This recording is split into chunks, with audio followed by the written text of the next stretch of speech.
ছোট একটি রুটির দোকান নিয়ে উত্তর গাজাবাসীর যেন উৎসাহের শেষ নেই। রোববার শহরের পুনরায় খোলা একটি বেকারিতে ভিড় করেন হাজার হাজার ফিলিস্তিনি।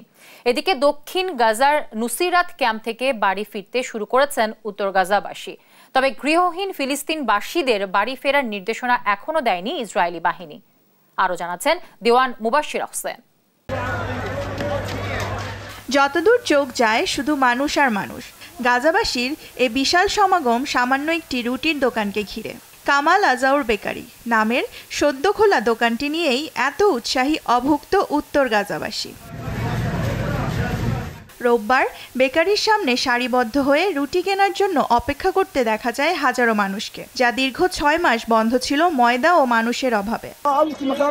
দেখে খুবই ভালো লাগছে যে আবারও বেকারিগুলো খুলতে শুরু করেছে। এতে সবাই অনেক খুশি। 1 কিলো ময়দা 100 শেকেলে দিয়ে কেনা লাগতো এক সময়, তখন অনেক ভোগান্তিতে ছিলাম।